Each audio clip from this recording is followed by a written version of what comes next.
What is it? Well, it's called a randomizer, and it's fitted to the guidance systems and operates under a very complex scientific principle called potluck. Now, no one knows where we're going.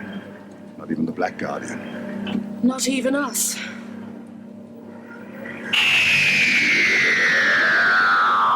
Hello, and welcome to the Randomizer Podcast, Episode 7. I am Tim. And I'm Charles. As usual, we have a spoiler warning for the latest Doctor Who episode, Can You Hear Me? And indeed all Doctor Who that preceded it.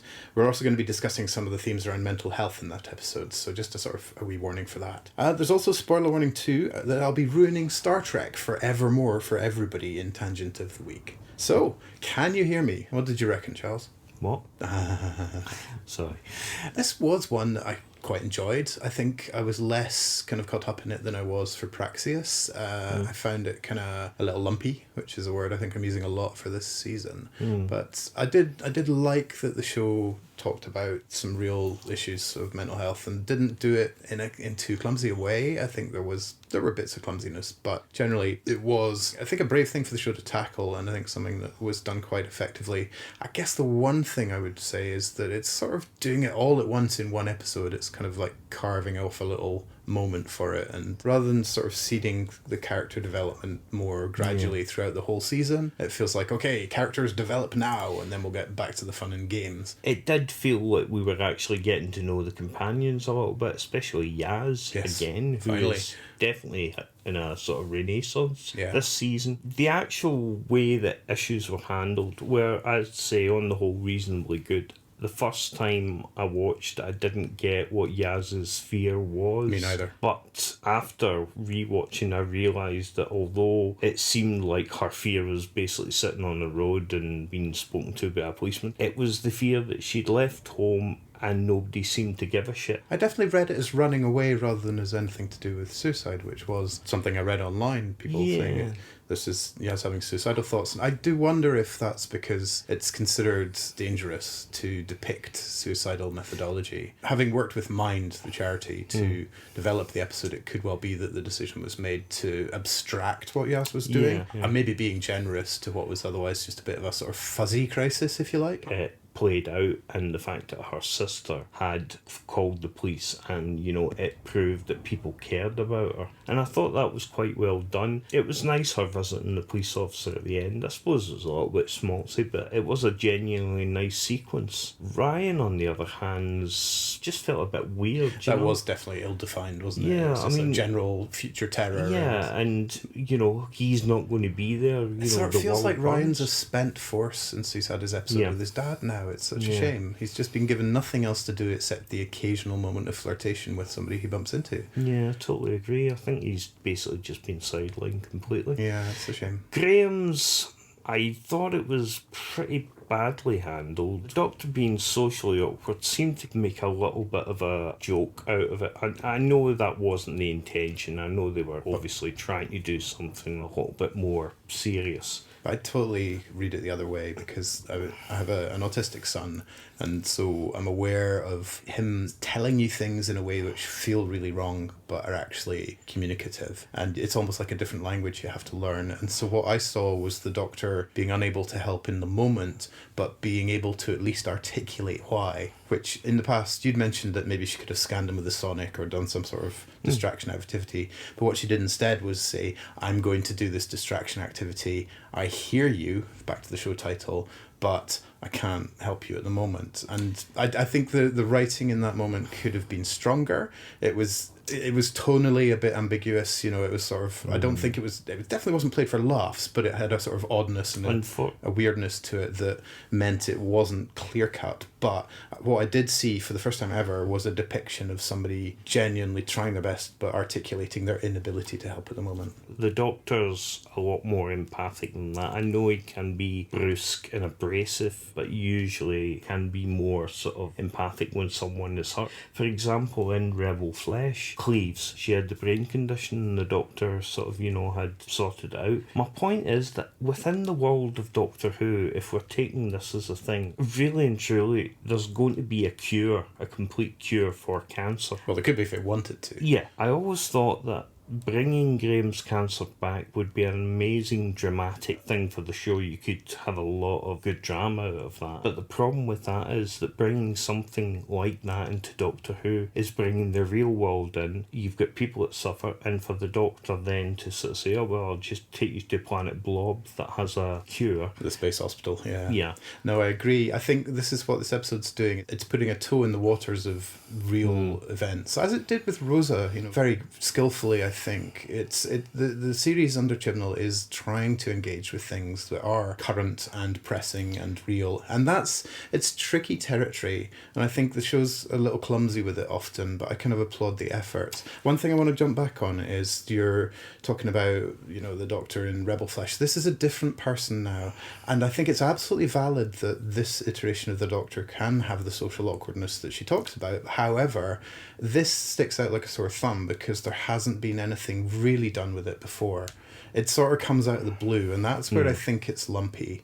Yeah. I think there's a reading of it which is fine and interesting for the reasons I talked about, but actually, because like a lot of things, there's these little blobs of this and blobs of that, and whether that's sort of environmental issue or whether it's to do with something like this element of the Doctor's character. Yeah. It's all great in itself, but the problem is it comes along like road bumps. I think that's what the problem is. If it had been established well before that, she had difficulty with this sort of thing, then fine. Don't mind the subject being broached. I just want it to be handled well. That's the sort of trouble, is that the realer the issues, if you like, the more that the sci-fi trappings of the show begin to get in the way or begin to cheapen your discussion of that issue. I think we all felt that about the end of Orphan 55.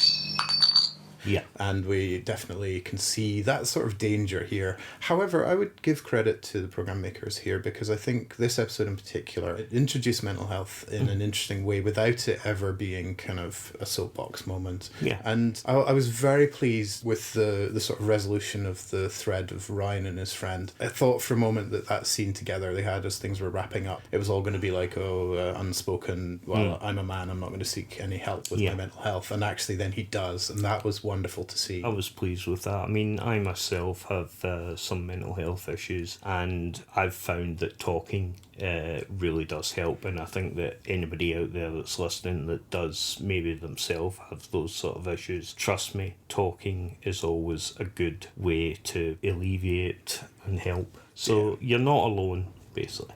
So I think we should talk about the Phantom Hand. Basically, more or less the start of the episode when Graham is playing poker with his friends. He's talking away and you see a top shot of the table, and you see Graham and his two friends at the left and the right of him, and at the top of the table there's a hand comes out, and we basically never reference that person, see that person, or hear that person.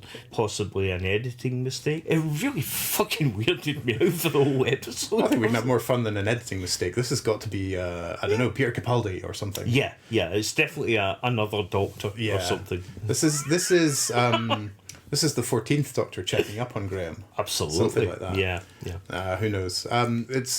It's almost definitely just an odd editing mistake. They cast 3 friends for Graham, and then only 2 of them had any lines. So in the edits, the 4th friend was reduced to just a mere hand wave. Yeah. But I didn't notice it at all, and it's rather glorious. It's sort of like the stormtrooper banging his helmet in Star Wars. I'm now never going to unsee that. No, definitely. I'll never be able to watch that episode without seeing that. But I just find it so bizarre. Even, as I say, it must be an editing thing, but I just don't even see the point. They could have just taken the shot of the overhead out. Unless it's not a 4th actor, but actually just somebody from the Set production staff could have been placing the cup that's on the table, and it could be an out-and-out mistake. But yeah, the Phantom Hand is something we would like to start as a conspiracy in Doctor Who. It could be the Starbucks cup out of Game of Thrones for Doctor Who. It could be, or that could have been the Timeless Child. That was the Timeless Child. It was the bodiless child. It was Eldrad. It's the Hand of Fear. That's what we'll call it. The Phantom Hand of Fear. Phantom Hand of Fear. That's the title for the episode. The Timeless Phantom Hand of Fear. In general, good episode, bit clunky, really interesting, some good points made. Admittedly made better in Vincent and the Doctor, I would say. And also you had the God complex sort of doing the nightmares thing. Yeah. Again, the writing just overstates certain points. I've said this before about the way that Whittaker's Doctor monologues is a little clumsy and a little exposition-y. Yeah. And I think it's just not done with the skill that I would hope for. The other thing would be the two immortals. Yeah. Now, I really liked them. I thought the guy was great. You didn't really see or hear much of the woman, but she was pretty good anyway. Yeah, so the woman came along a bit like the Destroyer, sort of radiating power and evil and then sort of being defeated rather easily in the end. And if only the Immortals had had better handcuffs. When Jodie's tied up with her handcuffs and the sonic screwdriver's in her bottom pocket, and she sort of manages to sort of just do like a wiggle, and the sonic screwdriver literally It was a bit used to force, springboards yeah. up towards her hand. Oh, so the years of hula hooping paying off. Yeah, I mean, that was just weird. To be honest, thumbs up, because that's a bit of nonsense that I sometimes quite like. Getting back to the actual Immortals, we name-checked the Eternals, the Celestial Toymaker, and the Black Guardians. and White Guardian.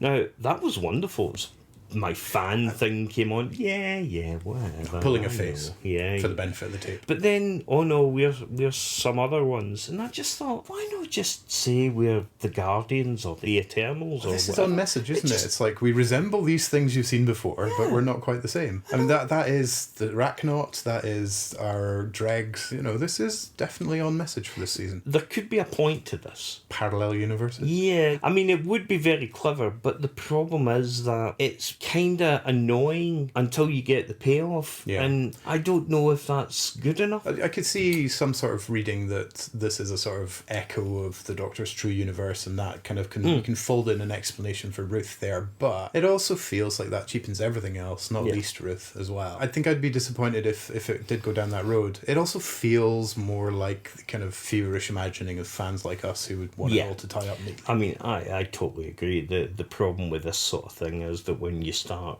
creating theories about it, it's going to be so complex that it's not something that's ever going to really happen, because the simplest explanation is always the best explanation. Occam's razor, yeah. Yeah. And that is this is just quite a derivative era.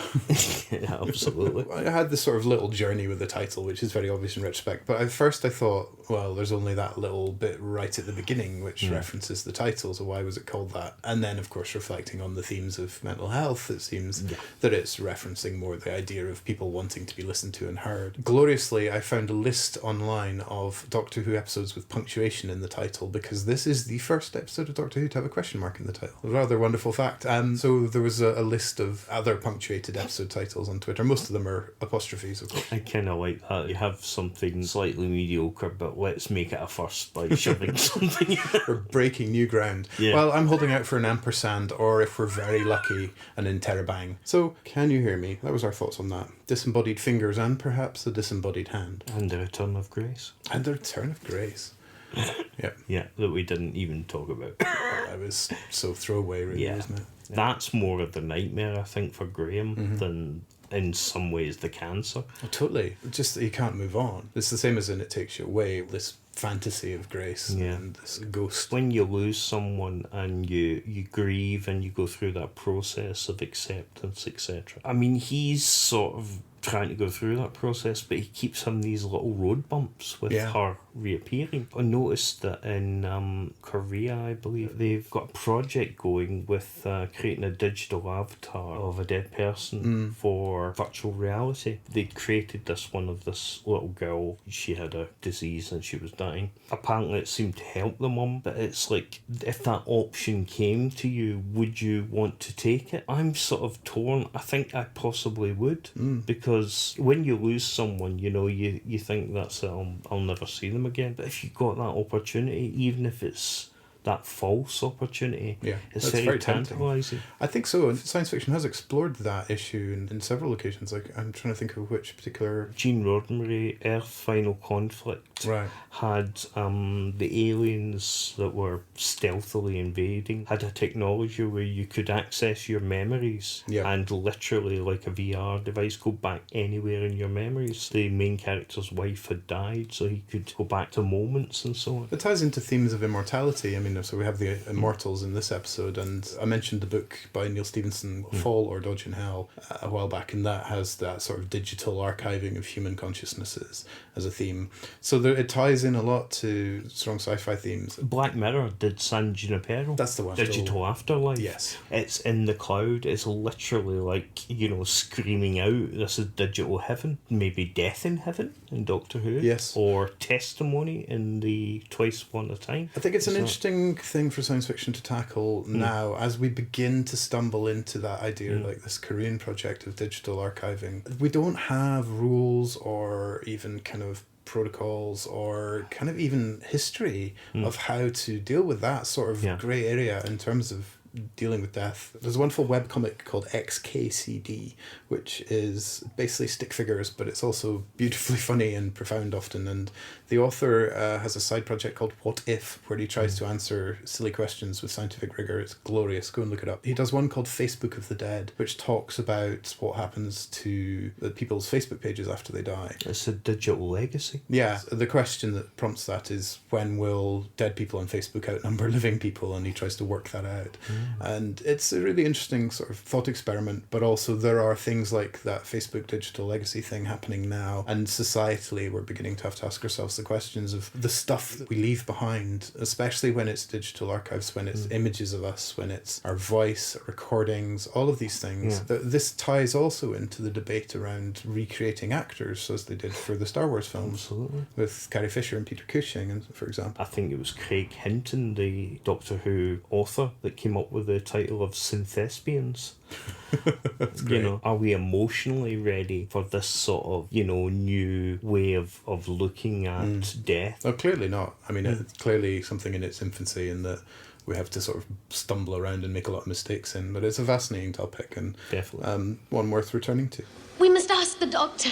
I think this will lead us into a question for Dr. Schultz rather nicely. Welcome, Dr. Schultz. Now, this week I wanted to ask about the idea of immortality, because the show has had many immortal characters, as mentioned in this episode. I'm vaguely aware that some creatures, certain worms or certain protozoa, can be effectively immortal, but what are the kind of prospects for immortality for human beings? Is it something that we could look at in the future? Well, of course, this is completely implausible. Well, thank you, Dr. Schultz. Again, you never fail to surprise me with the way you get right to the heart of the issue there. Thank you. You know that second opinion you were talking about? Yeah, I think we need to ask Dr. Legg. All these corridors look the same to me.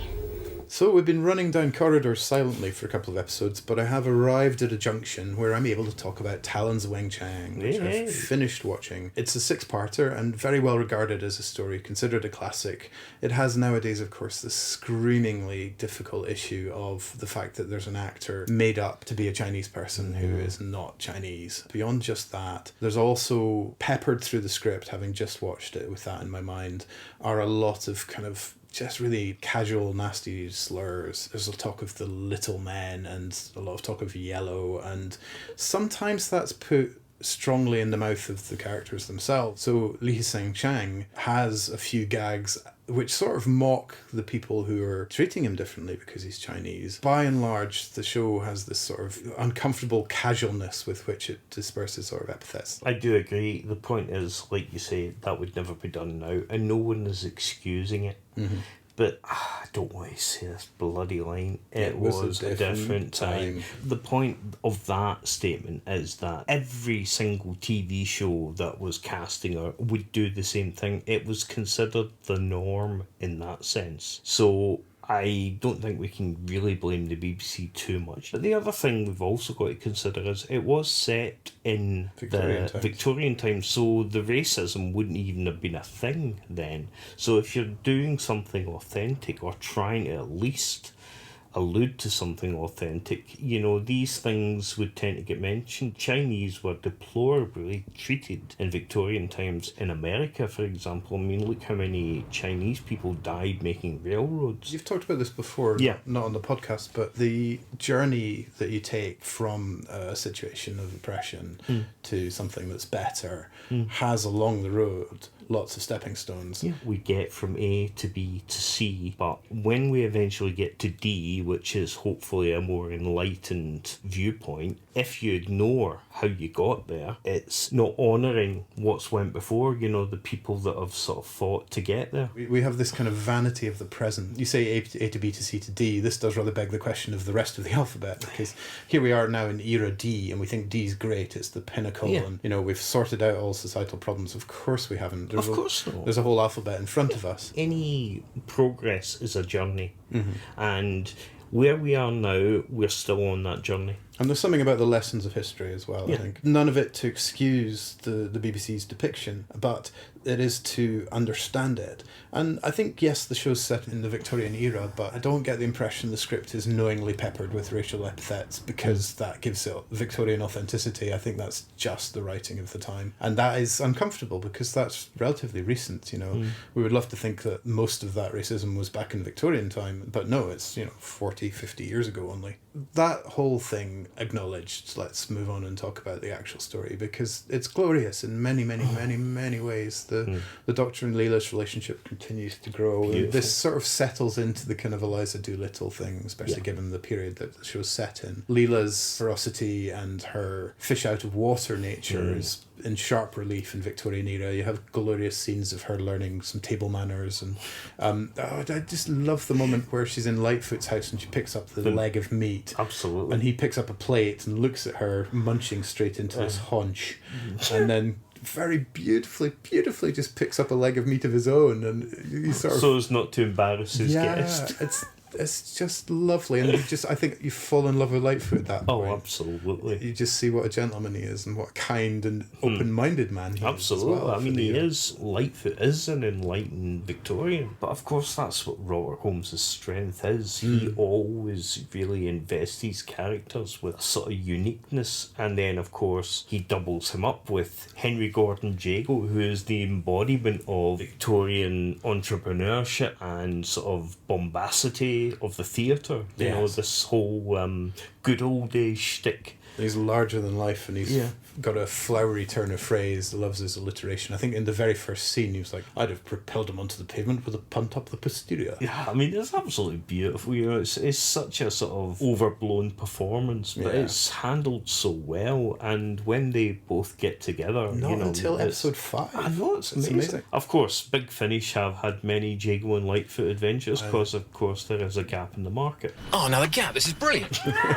We're going to need a swear jar for you making that Big Finish joke. I have listened to 2 sets of the Jago and Lightfoot adventures. They're directed by Lisa Borman, who is a Big Finish regular, plays Bernice Summerfield in many of those adventures. She appears in them as well. And so it's a lovely little bubble universe within the Doctor Who canon that Jago and Lightfoot carry on as compatriots in fighting crime and having misadventures.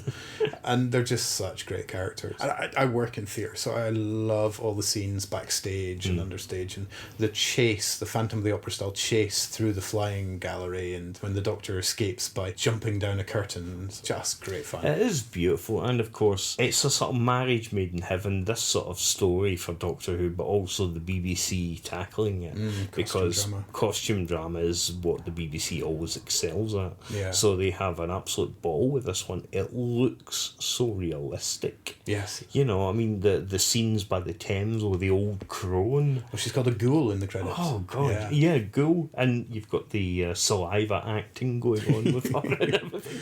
It is properly sort of, you know, like a Sunday night drama. It's glorious. There's one infamous moment where the Doctor walks down the street past a very large bale of hay, under which is a modern car, which apparently the owner had refused to move, so the BBC just covered it with hay. Good for them. It's a very unusual story for Doctor Who in a lot of ways, because we skirt around drugs, we skirt around prostitution. Remember when Chang gets the woman, she's a lady of the night. You know, that is the sort of implication. I know it's not sort of overt, but I mean, it's pretty obvious that that's what the implication is. Well, that's skillfully done. I mean, we're talking about the show dipping into the messiness and the the sort of difficulties of the real world. And so the reality of Victorian London was prostitution and drugs. Of course. And God, probably now as well. But without tidying it away and pretending it's what it's not, but also without necessarily taking the programme down a road that's too adult for that type of drama. Well, again, sex work is something that societally we still have a lot of stuff to work out about. For those who haven't watched Talon's Wenchang, I don't really want to go into too much and spoil it. Just go and watch it. It is a great era of Doctor Who. We're hard on the heels of Robots of Death. The next episode is Horror of Fang Rock, which is another wonderfully atmospheric and creepy story. This is the high point of the series history in many, many ways. Why don't you challenge someone else? Anyone. As you know, I have challenged Chaz to watch The Mutants, and there's been a various series of mishaps and, frankly, excuses, but I know, mate, I know in my heart now that you've watched it, so... I decided that, considering all the problems I'd had previously, I would come up. As you know, I have a very comfortable little office stroke sort of toy room, yeah. And I thought, right, I'll settle down, sit in front of the computer. So, sitting there, I poured my Dr Pepper. Basically, unfortunately, I spilt the Dr Pepper. It sort of went all over the keyboard and the computer, and there was a sort of giant sort of flash. And the next thing I know, my computer had sort of veered onto the dark web, to the Silk Road. Basically, what happened is, I just heard this crash downstairs, ran down to find some undercover policemen who were arresting me for sort of drug trafficking. And it took almost a week to explain myself. Bloody hell. Unfortunately, I wasn't able to watch it. Oh, well, that's completely understandable. I mean, this is probably the worst thing that could happen. Could it have been affected by tangential deviation coming out of the warp ellipse? So, tangent of the week, I wanted to talk about something I've spotted in Star Trek, and I apologise because this will ruin the whole series for you. It's not a spoiler for anything, it's just a thing I've spotted. So, Star Trek has many examples of wonderful futuristic technology, from the transporters to the warp drives, but I think the pinnacle of the technology in Star Trek must be the psychic doors, because not only do these doors notice that you're walking up to them and open smoothly with a shh when you need to leave a room, and indeed enter a room, they also know if you've still got a line to deliver. Because if you're going to turn back and say one more thing before you leave the room, they won't open. It's amazing.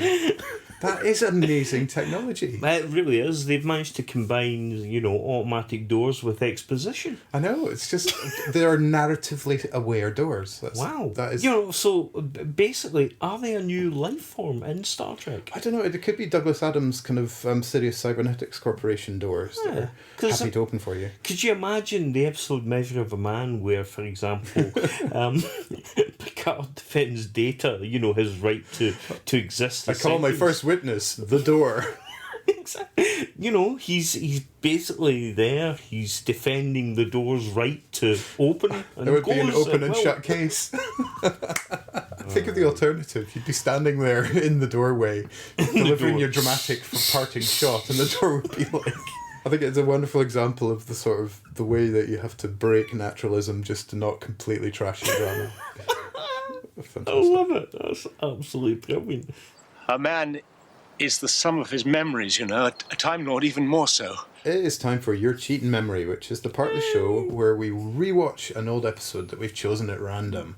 And last time we chose Cold War. And I've got to say, after watching something which is Doctor Who at the height of its game, like Time Lash last time, it has been just like coming back down to earth with a bump to have to watch something so badly thrown together, so cheap, so poorly acted.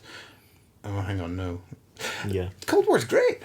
Yeah, it is. It's Return of the Ice Warriors. Yeah. Brilliant. It's set on a Russian submarine during the Cold War. Very good. And also, it got me thinking when I was watching it, this must have been one of the most uncomfortable episodes to film. Oh, they're dripping wet the whole time. They are. It is beautifully done. The effects in this, it really looks, I'm sort of watching it thinking, God, I'm watching Doctor Who's version of The Hunt for Red October. Yeah, the CG, was it CG in the submarine? It's hard to I tell. don't. It's I actually don't know. hard to So I tell. think it might be a model. I mean, the outer and interior shots and everything. I mean, it really looks good. Yeah, you know? it's a great looking episode. And I will say, I mean, I'm not the biggest fan of Mark Gatiss. I don't dislike him or anything. I'm not his biggest fan of his Doctor Who stuff, but I would say this is definitely one of his better ones. Yeah, I agree totally. It's tightly written. It's the enemy is fierce, but the resolution is that very lovely Doctor Who thing of finding a way out of the seeming impossible situation. Yeah, very and much. the Doctor appealing to the better nature of the antagonist. Yeah, I mean, I like that. That's the Doctor for me. The Doctor who talks enemies down. It's Yeah. like the scene in Remembrance at the end when the Doctor literally talks the Black Dalek into self-destruct. For this one, the Ice Warrior looks very good, very imposing, the armour. much. The CG, when it's out of the suit, it's just on the right side of the line for me. It's Yeah. sort of very obviously CG, but the character design does justice to the Inner Ice Warrior. I think I liked it more this time. It felt a bit exposed the first time I saw the episode, I think. Yeah, possible. I've watched it quite a few times now, and Yes, in the last week.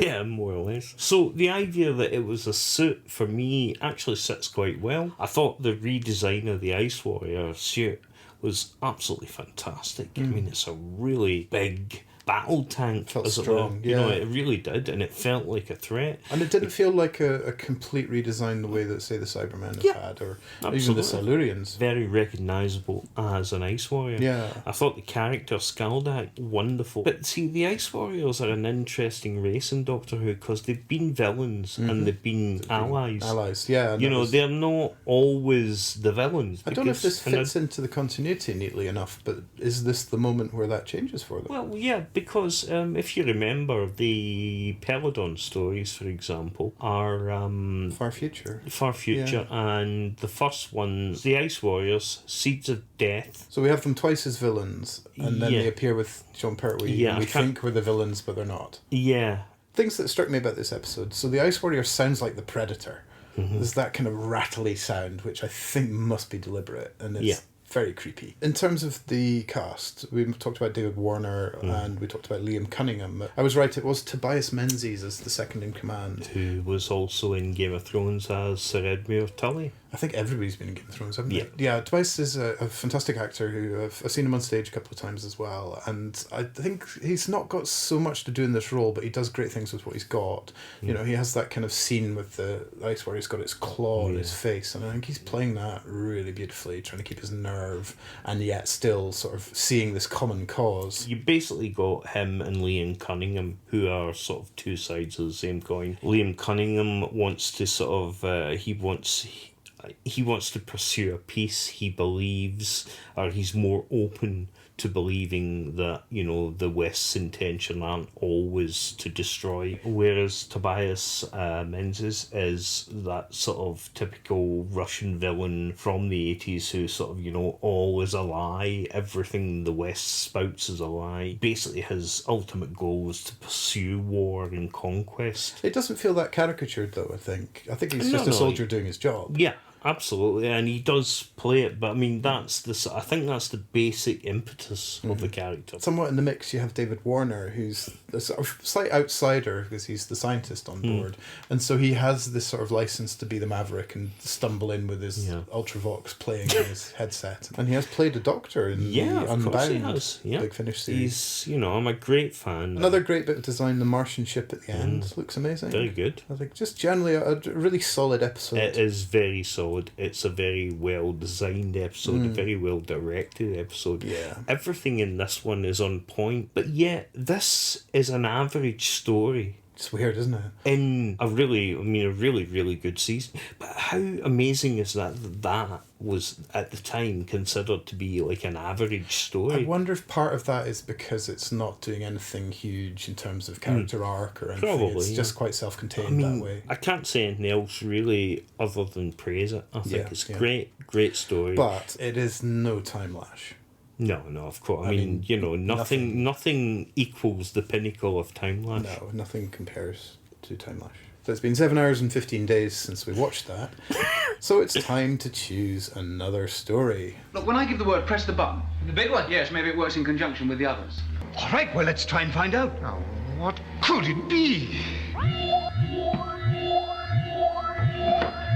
It's the Beast Below. Come Another on. Matt Smith. I mean, I love Matt Smith, but for fuck's sake, know. this thing is in love with Matt Smith. This is a Matt Smith bias. But Beast Below it is. We are slaves to the randomizer. Wow. So I so want to watch some more classic. it'll come. It'll come. Eventually we'll have watched all the Matt Smith again. Yeah, I think once we've finished on Matt Smith, it'll probably go back to Matt Smith. It's slightly disappointing, and that's nothing to do with the story. Yeah. I've actually watched it really recently as well. It's a fun lot. I mean, I suppose if we were going for a Matt Smith, the Day of the Doctor or the 11th Hour would have been woo. Yeah.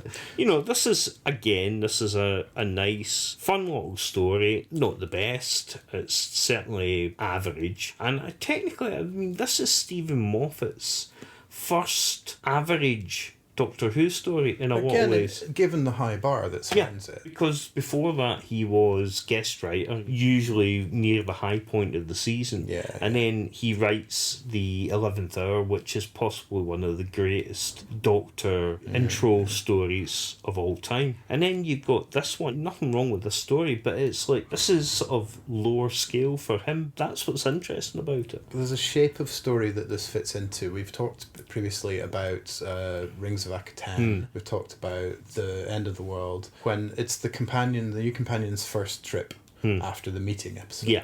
Yeah, and so the episode has a kind of slightly less glamorous role. It has to sort of cement that character and give them that experience. We learn about them more through how they react to what they see. The Beast Below is it's a kind of utterly stupid idea, which is gloriously funny and silly, of the whole of the British Isles being packed onto one spaceship. And apparently Scotland went on their own way. Oh yeah, that throwaway line is quite good fun. But the resolution of the episode with the star whale, I mentioned it last time about her speech about you're very old and you're very kind, and it's a lovely kind of taking of the reins and a kind of proving of herself as well. Absolutely. Having had that moment of Amy having decided what the Doctor should do and what she shouldn't, and him shouting at her about it, even though she doesn't remember doing it. I think also, when you mention that very old, I think that's Stephen Moffat reaffirming his mission statement in Doctor Who. Totally. Sort of the last of his era was always be kind. At this stage,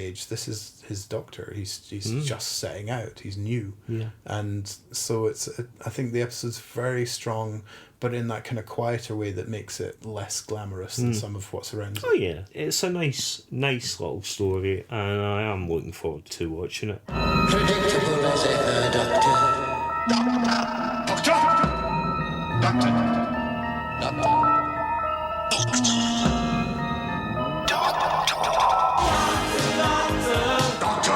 You shall die for this! So it's time for Doctor by Doctor. Now we are randomly selecting a Doctor and discussing their era. Simple as that. Now, our second time drawing from the box of bits of paper. I'm going to take it this time. Yep, that sound effect doesn't get any less convincing. Okay, and I have in my hand number 7. Oh! Sweet. Wow. So, Sylvester. Well, this is when I would say Doctor Who became really interesting again. I thought McCoy sort of started off doing his default. He wasn't really sure of how to play the character, so he was doing the screwball, bumbling about, pratfalls and stuff, which was his staple anyway. When Andrew Cartmel had come on board, he'd inherited previous scripts, so he had to sort of work with what he had. But it was obvious by even the start of the second season that Cartmel had a plan, or the master plan as it became known. McCoy was interested in making the Doctor more mysterious. We changed the companion and we got the wonderful Sophie Aldred playing a companion that had never been seen before. Yeah. She felt a lot more real. Admittedly, not many people run about with explosives. Well, they didn't then. At the time, it really felt fresh, Yes, it and when we got to season 25 specifically, it felt like the show had a newfound spring in its step. For me, the only story in that season that is a clunk is Silver Nemesis. I vehemently dislike that story. Yeah, I'm not too fond of I it. don't like Kevin Clark. His interviews just pissed me off royally and so forth. I mean, we've got Remembrance, which reintroduces the Daleks in one of the best Dalek stories ever made. We've got Great Show in the Galaxy. Wonderful story. Had its flaws, for sure. Yeah, of course it does. I mean, every Doctor Who story has its flaws. You can't beat it down for lack of imagination, that's for sure. Oh, I can try. Oh, I'm sure you will. We're reversing our roles now. I'm going to be the optimist, Good and cop, you're bad cop. and you're going to be the negative I just one. can't let Greatest Show slide by without talking about the horrendously misconceived Whiz Kid, and it's a less than some of its parts thing as well. Yeah. I mean, there was a beautifully cutting description because they had an asbestos crisis and had to film it in a tent. I think this is the Discontinuity Guide, described that as leading to a more atmospheric episode than had ever been planned. Creepy clowns were great. Oh, yeah. For sure. Ace was fine, but Captain Cook was just irritating. Yeah. Mags was kind of just waiting to do her werewolf bit, and then I think that was just the thing of really those sort of elements. Some of them are introduced just to give some sort of threat of monster or something in Doctor Who. I mean, you look at, say, Talons with a rat. You know, the rat's there literally to give us some sort of, I mean, it's awful, but whatever. Or the magma beast in Kidazan. I mean, it wasn't needed, but it's there mainly because JNT thinks she needs some sort of monstrous presence. well, you agree with them though.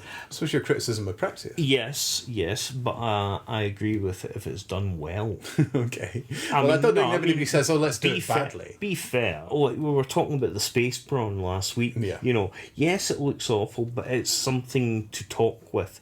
The magma beast isn't something to talk with. The They never has- tried. Poor thing. The Doctor has Sharas Jack to talk with. Fair enough. So that's why the magma beast is okay. unnecessary. Ian Reddington as Chief Clown is spellbinding. He steals the show, I think. He really is, and this story has one of my favourite lines in the entire McCoy era. The Doctor's saying something to Ace. He goes, "Oh, you're just an ageing hippie, Professor." He goes, "Oh yeah, well, you might have a point."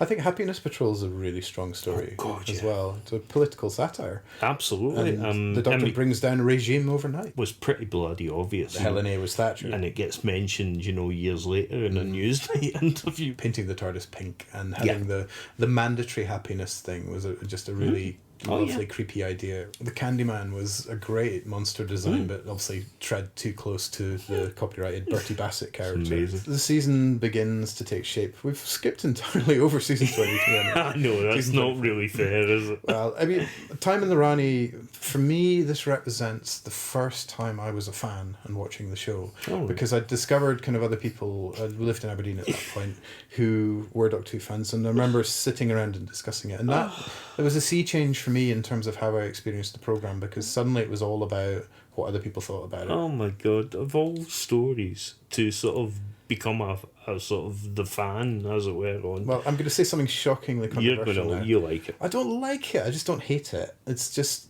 for me, it was just another episode of Doctor Who, and then there was all this reaction to it, which baffled me as in my young, naive self. I don't hate it.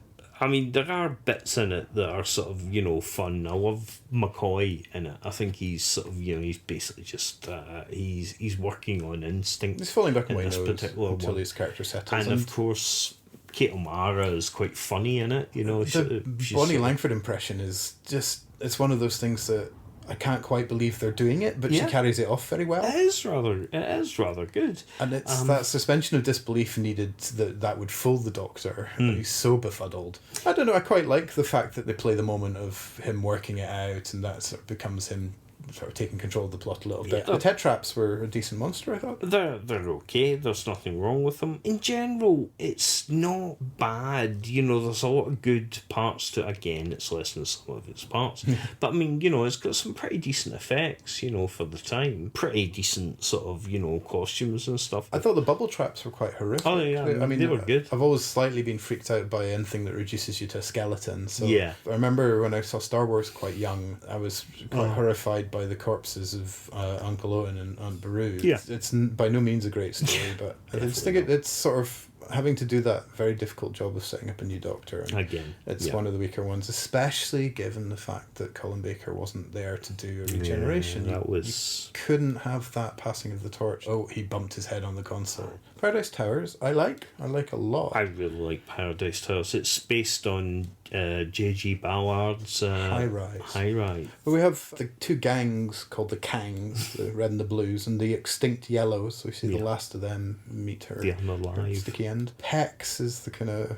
He's got the best line in that season, at least. Are you bothering these two old ladies, or these two old ladies bothering you? I love Richard Briers as the caretaker. It's very over the top. It's totally over the top. And then the season rounds out with Dragonfire. I mean, I'm going to skip right over Delta, because that's all it deserves. Dragonfire introduces Ace, and we see the return of Glitz, which is a lovely thing. Wonderful. Dragonfire's a decent story. I think it's let down by the studio, the sets. Perhaps, yeah. And we've got the infamous cliffhanger that there is absolutely no reason for whatsoever. But I'd say he's trying to get somewhere, get stuck. that, again, that's a script thing. You know, I think it could have been better handled. McCoy's great in this. It's like a precursor to Happiness Patrol in some ways. When he talks to the guard, and he's talking about metaphysics and so forth, and the guard suddenly turns round and sort of comes back at counters him. it. Yeah. And you are sitting there going, "Oh, this is just beautiful. This That is is such lovely a writing. beautiful Doctor Who moment." Precursor to that amazing throw away your gun speech. Yeah. In Well, that is Happiness Patrol. that's And McCoy's McCoy. defining Yeah. moment, isn't it? McCoy always said he did not want his Doctor to use violence. He wanted him always to be a pacifist. Shame about the end of Remembrance then, really. Well, he doesn't use That violence. end of I'm talking about the Hand of Omega, though. That is the Ruth's backfiring gun on a cosmic scale. Yeah, possibly. But not to take away from that. Yeah. Just a glorious... I look at that as manipulation. Yeah. Yeah, well, get that's out his of other that. big character trait, of Yeah, course. Ace is the absolutely. first modern companion. Definitely. She's the first companion with a backstory and an arc that lasts She more than a couple of is the episodes. template for New Who. Yeah, we've talked a lot about season 25 already, but season 26, the final season of Classic Who, sadly, the stories really begin to take shape. Now, I think controversially as well, I prefer as a whole season 25 to 26. I think Battlefield left me very, very cold. I think the whole Arthurian thing felt clumsy. I thought the editing was appalling. That whole boom, boom sequence just... makes me want to tear my eyes out. I would say Battlefield, I think, is the one out of all of them in that season that doesn't necessarily work as well. I think there's certainly good elements of it. Here's the thing, though. I feel the same about Curse of Fenric. Oh. I know. Wow. Hang me now. I don't, I think it's great on many, many levels, but I don't feel the same kind of worship for it that I think a lot of other people Curse do. of Fenric is one of my favourites. Yeah. I mean, I'd say behind Pyramid of Mars, I'd probably put Curse of Fenric. I don't know why. I find it really hard to put my finger on why. Wow. Because all the elements are really good, and I'm just not sure what it is that doesn't click in for me. I love the whole Ace's backstory bit with the baby being her mum, spoilers for Chris Fenric, and the Hemivores. I really can't put my finger on why. It just must be some sort of taste thing. I know it's a bit of a cliche, that sort of circular story, but I mean, at the time, Doctor hadn't really done anything like that before, and I think handled it pretty well. I mean, Ace really, that's her story sort of, starting to wrap up. Yeah, well, it's telling that the next episode she goes home. I don't know how deliberate that particularly was, because that wasn't the shooting order, but No. we get a lot of backstory in Ghostlight. Yeah. And Absolutely. Ghostlight's my favourite. Yeah, I think that was our late friend Kenny Davison's favourite story. Because it was a sort of dense, twisty-turny plot that took some rewatching and took some understanding. Oh, yeah. Because the music was glorious, because the setting was glorious, the acting was just glorious. And ironically, that was the last one they ever filmed. Yeah, that's the and last one Ghostlight is a theatre term, I believe. Yes, it's a light you leave on stage, so that and no darkness. Ghostlight went out, and that was the That last. was the last. Yeah, but not last broadcast, which was No. Survival, which, again, the Master returns, and we have cheetah people and cats, and Lisa Borman, who we talked about earlier. Yeah, absolutely. And of course, the Master, played by Anthony Ainley, he's always entertaining. But in this story, I think he did something different. This was a quieter performance, and I really, really like his performance in this story. There's a sense of change, there's a sense of progression in a way that there hadn't been for the Master for a long time. He was just a moustache-twirling villain. Yeah. And now, he felt visceral. visceral's a good word, that kind of animalistic animalistic quality. If we fight like animals, we die like animals. I think that played out really nicely through the story. It's a beautiful, beautiful story for Ace. It's a really interesting story for Doctor Who, because really I would say that is the first time we get suburbia done in Doctor Who, Yes, really. true. And most definitely, this is the template to take Doctor Who forward. The line from there to Rose is Yeah, quite absolutely. apparent, yeah. They didn't know for 100%, but they had an inkling that this might be the last story. Andrew Cartmel rushedly writes a final sort of line, which to me is actually one of the most beautiful sort of ways to end Doctor Who. Yeah, I was so glad they got the chance to do that. It didn't, obviously I was upset it was finishing, but that gave it a kind of closure that if it didn't come back for a long time, or if it didn't come back, at least you'd got the Doctor and Ace are still out there. Walking into the sunset. Yeah, there were plans to take the series forward. Cartmel had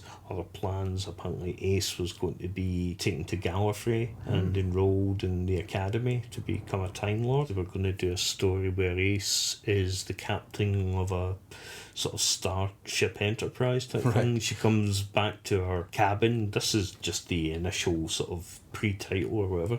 Walks into her cabin, McCoy's sitting there on the bed, and she goes, "Professor, we're never going to get away with this." I kind of love these little ideas. That's a very new series feeling. Yeah. Sort of, it's quite comic setup. There was also one with some sort of cat burglar, a sort of aristocratic cat burglar, a massive country house dinner party. She goes in, big huge safe, opens up the safe, McCoy's sitting in there. What kept you? Pandorica meets Lady Christine de Souza. There's so many nice little ideas, and I know that Big Finish have found a gap. Sort of gaps.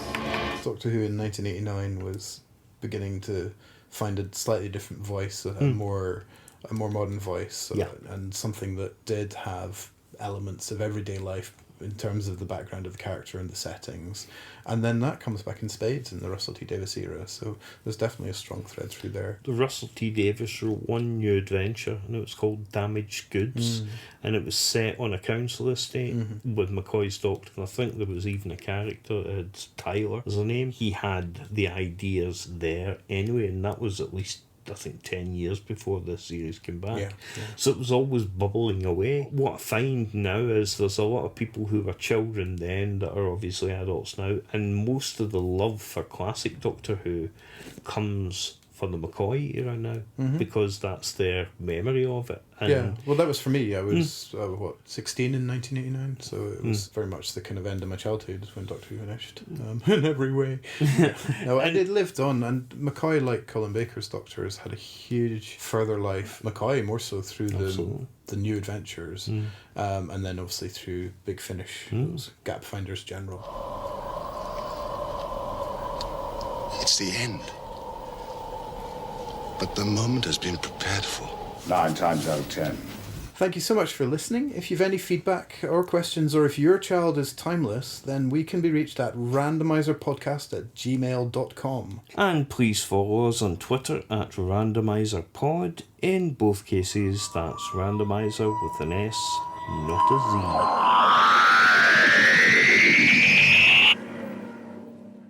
And interrobang is a question mark on top of an exclamation mark. So it's something that you used to do on a typewriter, type one and then move back and do the other one. And it basically expresses surprise and puzzlement. Thank you for mansplaining it. Yeah, I'll be very happy. I'll just spread my legs.